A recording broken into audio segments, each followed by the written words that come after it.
Mga idol, nandito ulit ang idol chef natin at mayroon na naman siyang panibagong dish. Hindi ko alam kung ano ang tawag dito sa niluluto ng idol chef natin. Kaya eto, panoorin natin ano ang tawag dito sa binubuhusan niya ng mainit na tubig. Yan, at inilagay na nga niya dito sa kawali.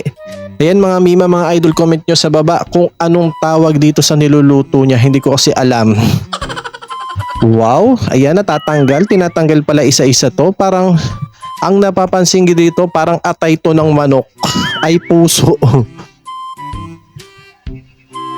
Parang gano'n na mga mima, mga idol. Tignan na natin maigi pag nailapit na niya. Yan o, tinanggal. Parang siyang atay na puso ng manok. Alam niyo, yung maliit, yung heart. Yan, naglagay na ulit siya ng ano. Ayan, dahon-dahon dito at meron tayong mga sili-sili at inahalo niya na rin tong niluluto niya. Okay. Tamang lagay ng sasa. Oh, nandiyan si Hello Kitty. Cute na Hello Kitty Okay, may pagplex ng Hello Kitty doon. Yes. Okay, iyan, luto na. Oh, pwede na to. Okay, salain yung bigas. Bakit ganun? Bakit kailangan salain yung bigas? Baka may bato. Yan, nilagay niya na ng tubig at nilalabahan.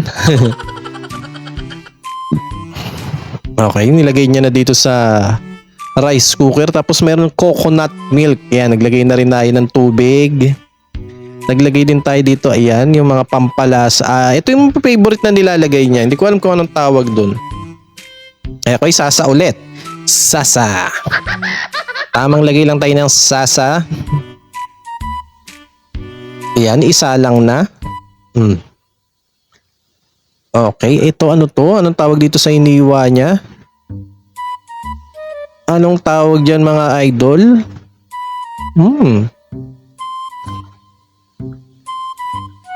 Ayan na, yung nahiwa niya, nilagay niya na dito sa kulay green. Naglagay lang tayo ng tubig. Tamang tubig lang. Okay, sasa ulit. Budburan natin ang sasa. Yes.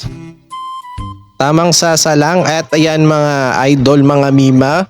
Congratulations sa atin, naka 50k followers na rin tayo at happy birthday din sa atin. Shoutout sa inyong lahat. Ingat kayo palagi. Salamat sa suporta. Okay, ito piniprito na. Tamang prito-prito lang tayo dito. Ano ba tong piniprito ng idol chef natin? Ayan, maganda ang pagkakaprito niya rito. Ayan, tara, iahon na natin. Tanggalin na yan ng mantika. Yan. Wow, cute ng ano. Ganda ng pagkaka